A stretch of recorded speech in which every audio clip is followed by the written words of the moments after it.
welcome to Turn the Page, the official podcast of the Syosset Public Library.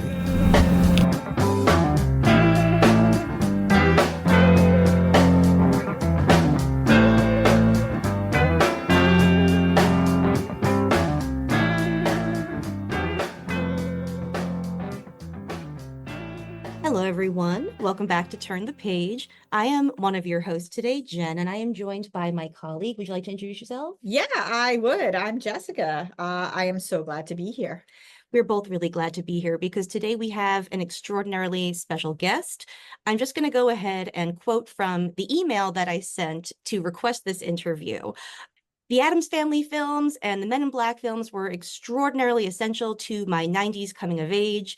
And my first date with my husband in college was a double feature of Blood Simple and Miller's Crossing, which makes me very excited today to be talking to the director and cinematographer, respectively, of those films. We're here with a very special guest. Would you like to introduce yourself and your book, please?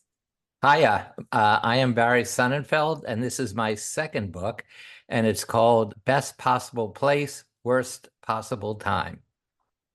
This book is phenomenal, and it provided me with so much really fun and very interesting insight into movies that I thought I knew very well, and I do, but I didn't know them as well as I could. And so I'm very thankful. And I'm curious, just because your first book was a big success, especially with our community. We have a lot of colleagues who really loved your first book. Was there a particular anecdote or experience or even a message that prompted you to share more for this book? I really enjoyed writing. I started my career as a cinematographer. I shot 3 movies for the Coens, the 2 you mentioned, plus Raising Arizona. Then I became a director, and for 10 years, I had a column in Esquire magazine called The Digital Man. And the editor-in-chief of that left that magazine and one day called me up and said, "Do you have a book in you?" And I've always wanted to write a book because, especially a memoir, because it's all about myself. And there's no better subject than me, as far as I'm concerned, although my daughter would disagree. But in any case, she would say she is the key to everything. But in any case, I really enjoyed writing that book. And that book was called Barry Sonnenfeld, Call Your Mother, and it's based on a true event, which is when my mother had me page at Madison Square Garden at 2:20 in the morning while Jimi Hendrix was warming up for his gig. It was the first peace concert. So Vietnam War peace concert. So that was my first book.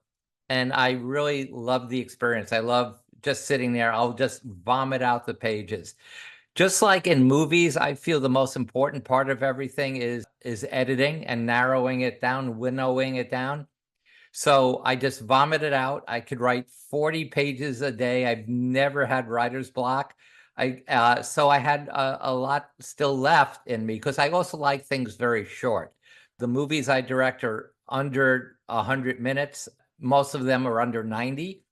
So I had more to tell. And Hachette asked me to write a second book. And this one, if the first one was mainly about my insane narcissistic parents and my family growing up and got into my career near the end, this is entirely about my career. And they're very short anecdotes. They're like 4 or 5 pages. The editor said, "I want people to be able to take the book into the bathroom and read a chapter on the toilet." And I said, "You got it."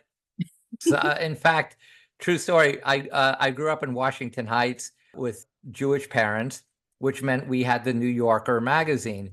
And my father read the entire serialization of In Cold Blood, the Truman Capote book, while sitting on the toilet as it was serialized in the New Yorker magazine. And you would knock on the bathroom door. We only had one bathroom in Washington Heights. And I'd say, "Dad, I have to go to the bathroom." And his response was always, "Let me finish this chapter."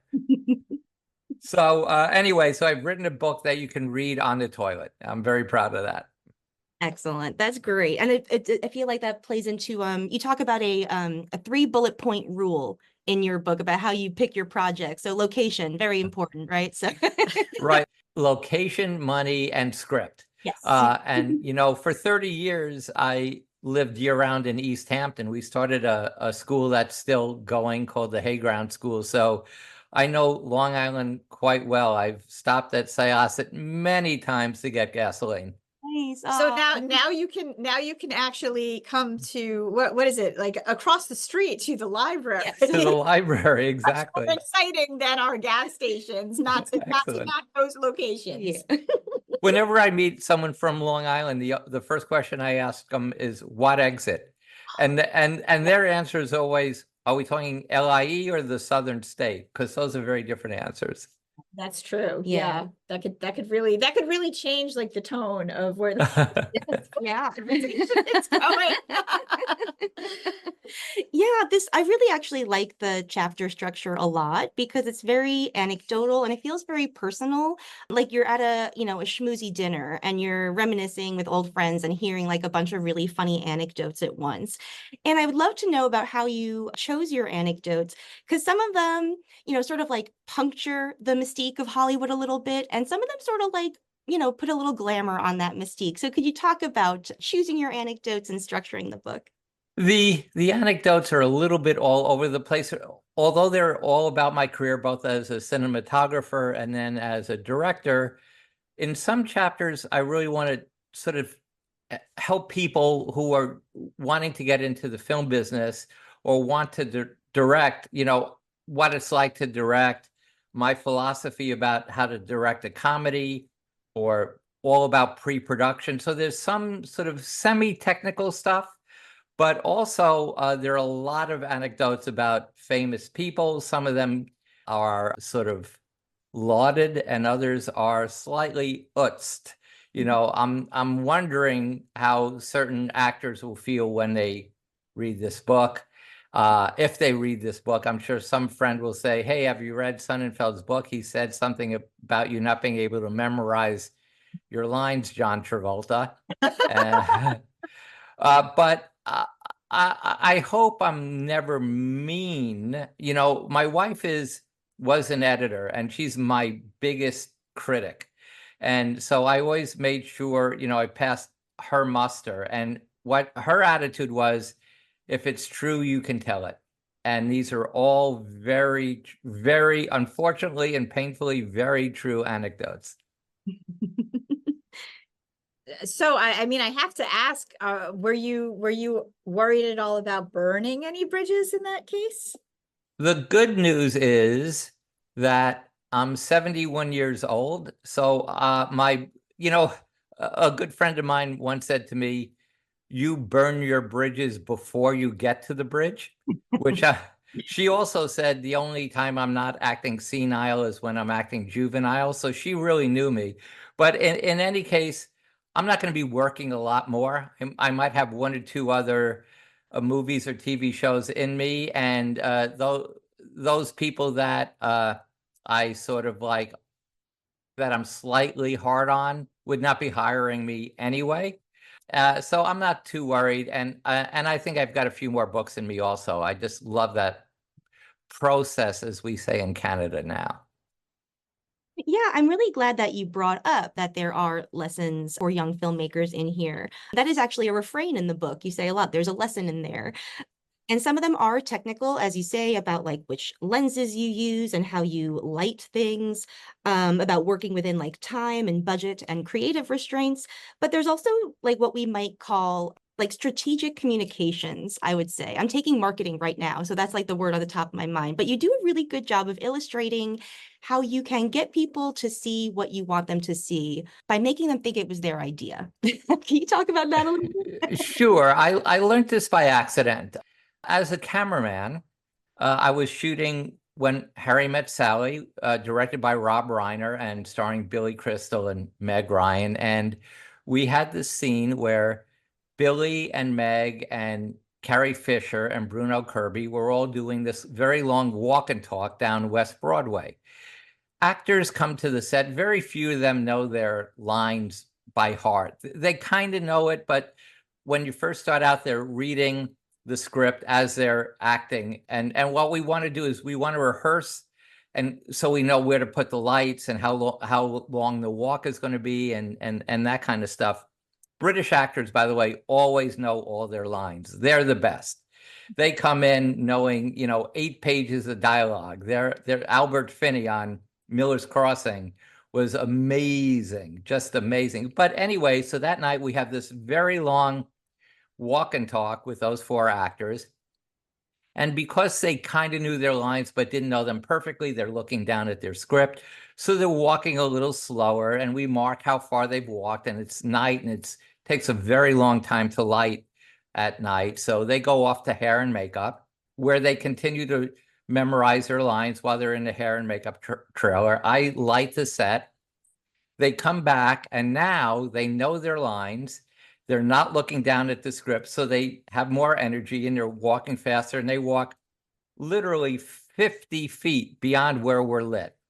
So, we cut, we do the rehearsal, and I say, hey, Rob, can you slow them down because we're not lit down there? And Rob says, I really don't want to put that restraint on them. Can you light a longer distance? And I go, sure.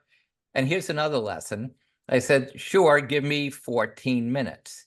The lesson there is, I think that by giving them a number that sounds arcane and not like a rounded off number, it makes them think, Barry really thought about this. He didn't say, give me 15 minutes. Everyone says 15 minutes or a half hour.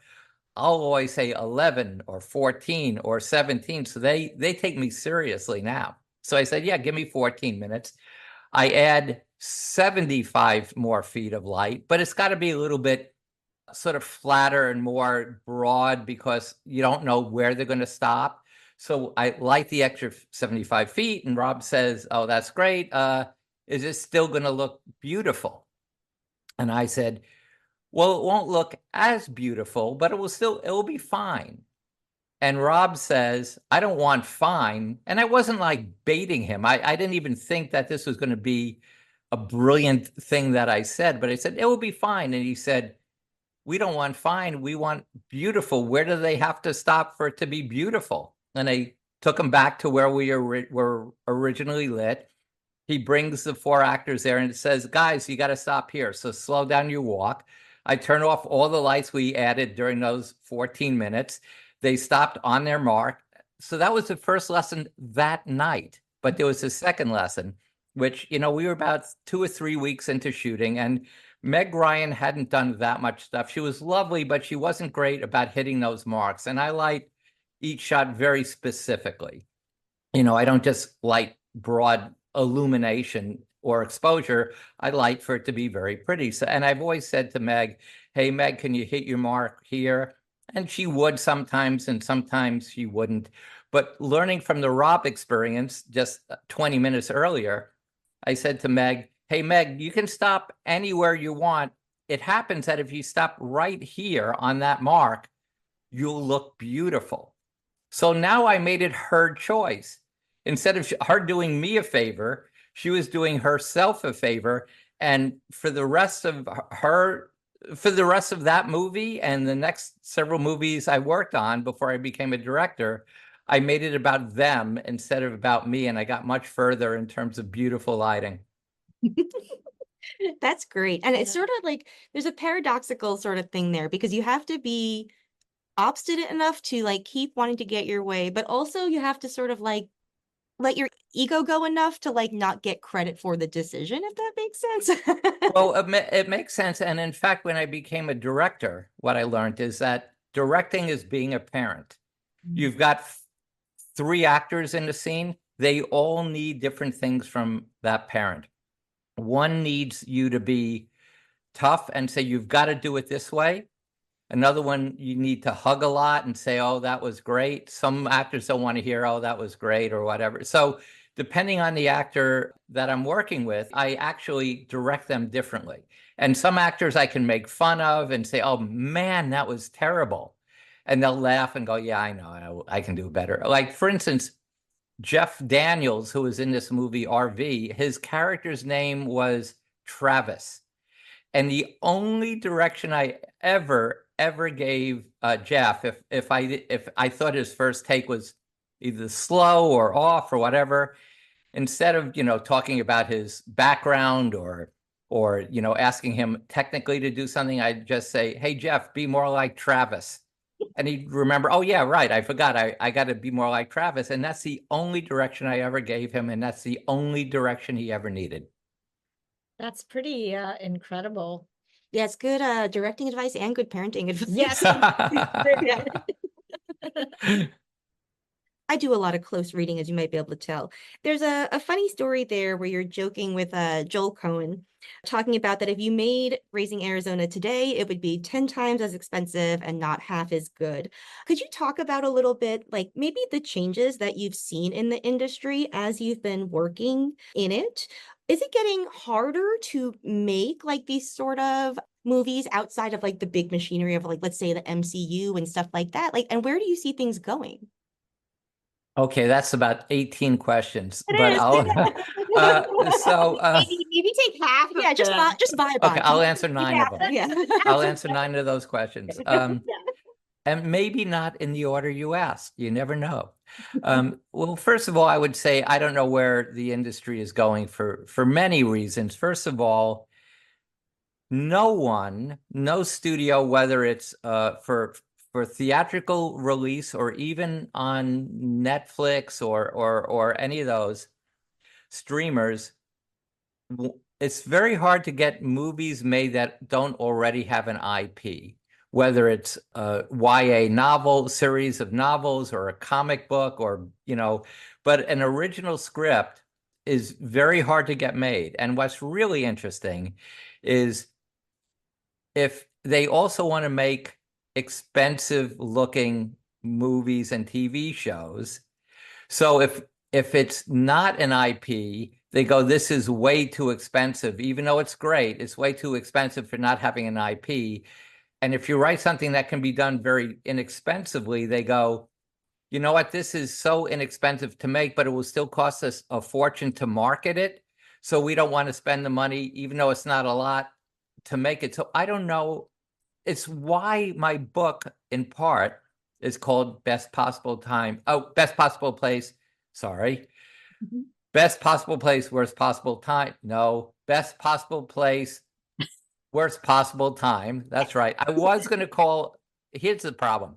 I was going to call the book Idiots in Charge. The problem is, I thought too many people would be insulted by that, or buyers would think, is Barry the idiot in charge? So I changed the name, and I'm going to learn the title soon, I promise. But I would not want to be entering the film business right now or the TV business right now, because everything is consolidating. They don't want to spend money, yet they want to spend money on big IPs.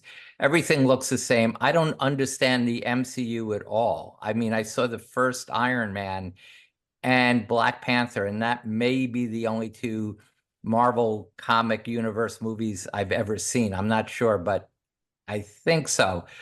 So there's that. What I was talking about Raising Arizona, first of all, no one wants to make quirky movies anymore. And I'm all about quirky.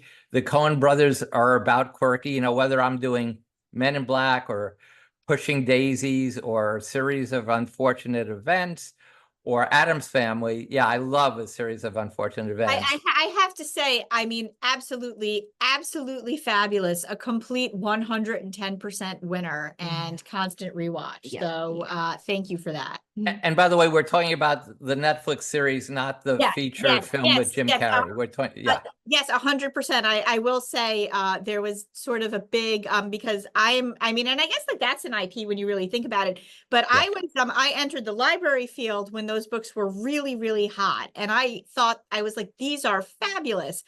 And then when the movie came out, I was all excited, and then I left the theater and I was like, those are really hard books to make into a movie anyway. I'm like, I can't put my finger on, I'm like, they tried, but I don't know. And then when the Netflix series came out, my husband and I watched it and we were like, perfect. This is absolutely perfect.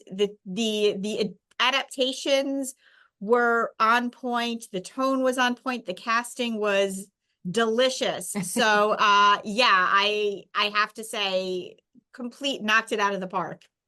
Well, thanks for that, and I'm very proud of that. It was the best 3 years of my film or television life. I loved working on it, and I'll tell you, part of the reason I loved the books and loved what we all did with the adaptation for Netflix is my philosophy of life is that most adults, whether they mean well or villains, are all ineffectual, and most children are capable. And for me, that is what the show is about. And unfortunately, the feature film was all about Jim Carrey. And that's not what it should have been about. It should have been about the three Baudelaire orphans.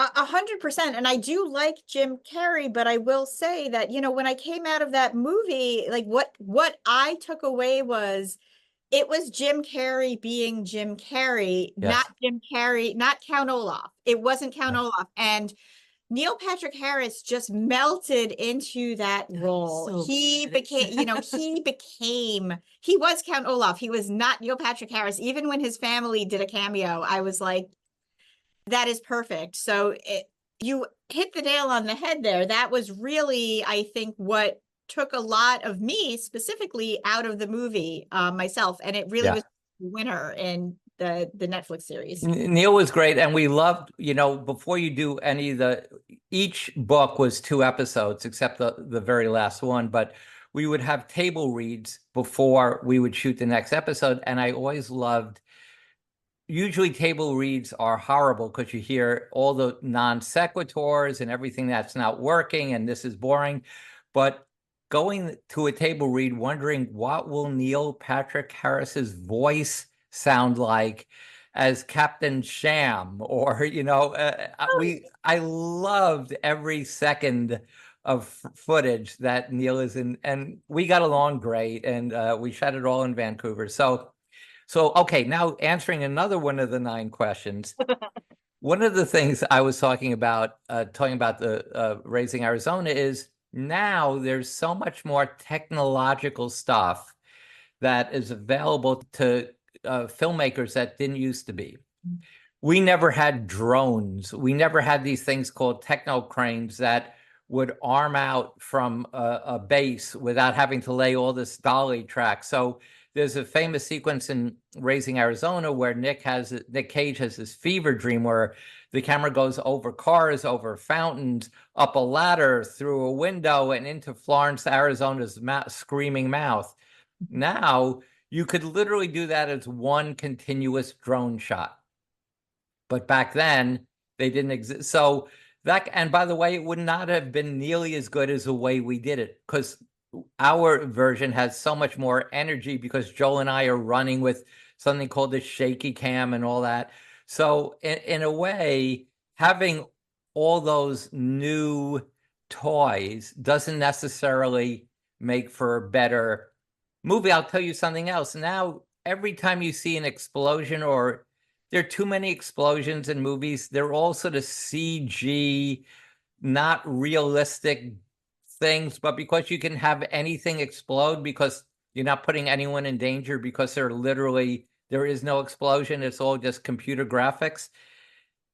There's just too much of that, and there's less about character and more about sort of visual noise. So I'll say there's 5 answers.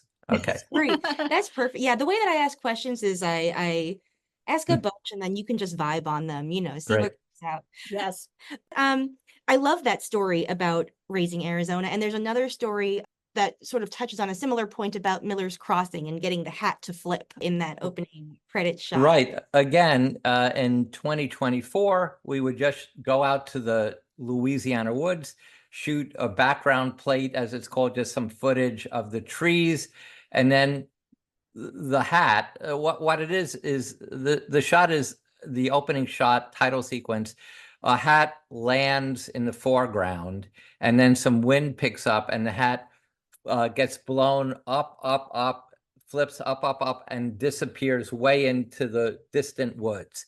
So now in 2024, we shoot a plate of the background, and then we have a computer graphics hat land into the foreground, get blown away. Maybe we do cool flips and stuff, but we didn't have that kind of money, and computer graphics aren't now then what they are now. That was 1989. So we had to throw a hat from a guy from behind the camera, throws a hat and cut, do it again. You missed the middle, cut, do it again. So 1 out of 8 times the hat would land right. And then there was a tiny piece of fishing line, monofilament, that was on the back of the hat that went all the way up to the distant woods, and they had a machine to just pull the monofilament very fast. But what was happening is the hat was just skidding along the ground. It wasn't rising up. So we put these 3 tiny little twigs right where the hat landed. So when the hat gets pulled, it immediately flips because there are these 3 twigs in the way from preventing it just crabbing away from the camera. And that flip made it go aerodynamic, and then it went up into the trees. So, and by the way, that shot was the last second before the sun came out. And I told the Coens I wanted all the footage ever in the woods, and there's 3 or 4 scenes, to be gloomy. And I never wanted it to be sunny. And the Coens said, good luck with that, Sonnenfeld. Because those are not the kind of guys that would not shoot one day because it was too sunny. You know, we didn't have that kind of money. And I got very lucky. The only time the sun ever came out was like 2 minutes after, or maybe 2 seconds after the end of that shot. This is the thing that I think about a lot, about how I think that like CGI effects or effects in general sort of hit like their high watermark in the 90s, because like there was the perfect ratio of like not too much CGI. It is just enhancing practical effects. And that like so there's stuff from the 90s that just looks so much better than stuff that's appearing on, you know, high def screens today. Yeah. No, I agree. And also CGI, computer graphics in the 90s was so expensive that you wouldn't do it that often. In fact, the last shot of, and I talk about this in the book, and I'm going to tell you the name of the book is Best Possible Place, Worst Possible Time. Thank you. Our librarians are looking at me, giving me the thumbs up because I got it right that time, because that also refers to the film business.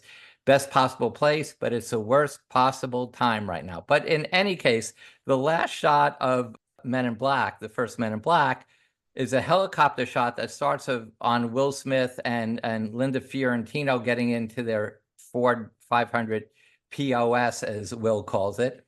And the camera pulls back and zooms back and continues back. And then it morphs into a CGI shot that pulls back. You see the US, you see Earth, you see the whole galaxy. Then you see it goes back forever. And then you realize that all of that, the whole Milky Way, is inside the marble of an alien kid's game. And for me, that summarized the entire concept of Men in Black, which is we don't have a clue. And that's why I wanted to direct the movie when I read the script, because it posits we don't have a clue. So anyway, that last shot, I had to convince Sony to give me money for that last shot. And that last shot was $750,000, and took, each time we rendered it differently, the Industrial Light and Magic computers needed over 24 hours to just put out that shot.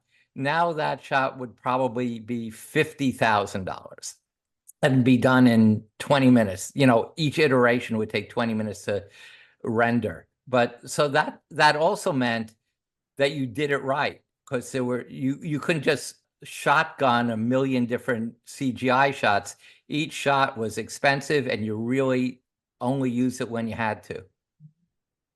Wow. And I have to say, I love that shot. I remember seeing that movie in theaters with my family, and it was one of those movies that was, I mean, it was fun, it was smart, it was quirky. And then, you know, when it ended, you were just like, oh my goodness, I need to see that again. I'm so excited about this concept. This is, you knew that you were in that, in the theater, you knew that you were watching the beginning of some, like a cultural phenomenon that was going to continue. And that feeling at the end of that sudden perspective, for me, that was like my first experience with what I like to call like cozy nihilism, or, like, you're like, nothing matters. And that's such a relief. Right. Cozy nihilism. I love it. Nothing does matter, but everything matters at the same time. And that's why we're all so frustrated. Yes.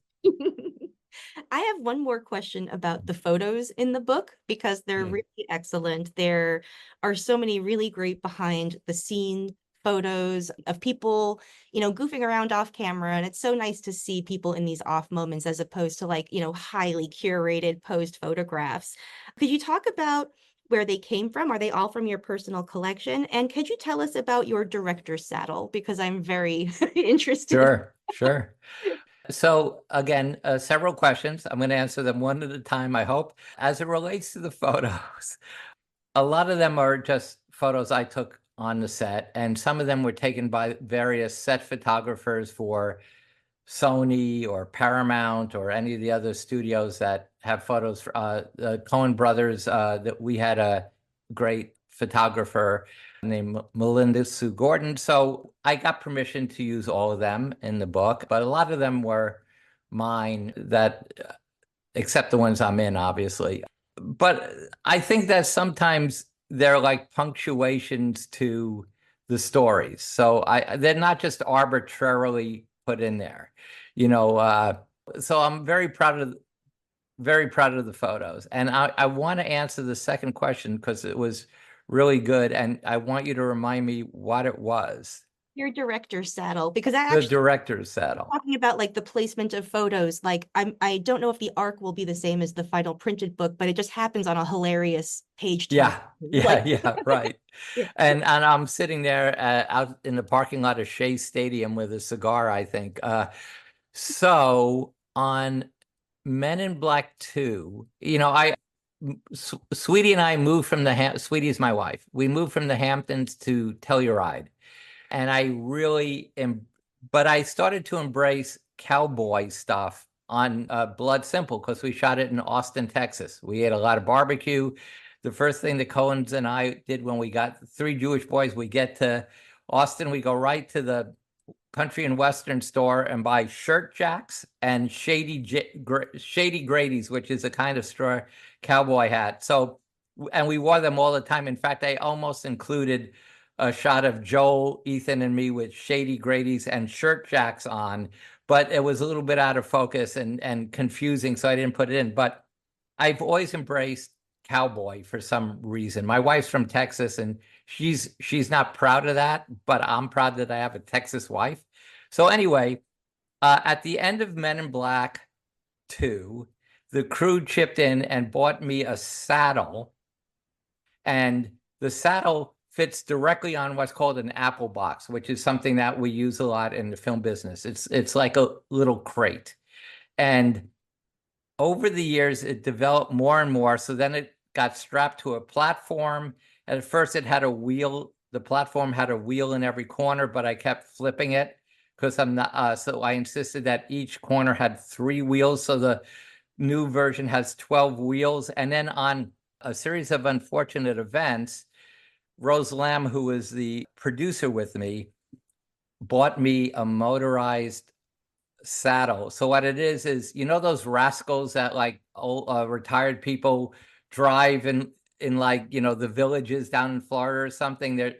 She bought a rascal and had the seat taken off and had a saddle put on, and I have a joystick, so I now can drive around the set with them sitting on the saddle. But here's the thing about saddles. They are so comfortable. I'm afraid of horses. You won't see me on a horse ever, but you sit upright, your back straightens, and you feel manly. And without fail, anyone on the set who's come to visit, Will Smith's son, Jaden, would come and say, "Mr. Barry, can I sit on your saddle?" "Sure you can, Jaden." So everyone loves a saddle. Studio executives would come and demand to sit on the saddle. So it's a great way to go. And they're so much better for your back than sitting in one of those canvas director's chairs. So everyone go out. Oh, Tommy Lee Jones, he says he's not a cowboy, he's a rancher. But Tommy Lee Jones looked at my saddle the first day and said, "You know, that's a child's saddle, don't you?" So I said, "I don't care, Tommy. Thanks so much. You're the best." So anyway. That's my saddle story. Oh, thank you so much. That's a great photo. And yeah, it's very well timed in the book. And it's good to know that they're comfortable. Yes, like So urban comfortable. direction. That's great. Yes, yeah, but maybe and more stylish than one of those Yes. canvas chairs. Yes. Everyone needs a saddle. Mhm. Yeah. Everyone needs a saddle. Yeah, this has been an absolute Great. delight.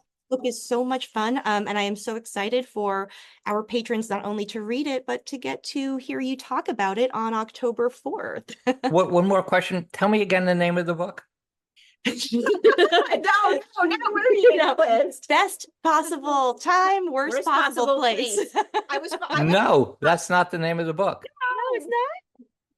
Wait, Best- Wait, I have it right here. Let me see.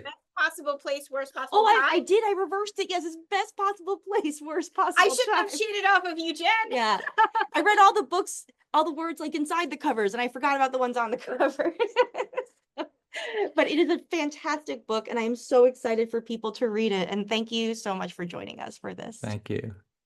All right, so listeners, the day that this episode goes live is the day that this book goes live in the world. So go to your favorite library or independent bookstore or online book retailer or Yeah, Barnes that is and Noble, independent, but any- we like them anyway. yeah, just go Or anywhere. it's a library and get Yes, the book when yeah. you meet Barry. You can get it signed Yeah, on totally, October 4th. 100%. Yes, and Yes. and you could take a picture in our Men in Black or Adam's Family photo booths that It's we'll true. have. Yeah, Yeah. for the grams, for the Yes. instas.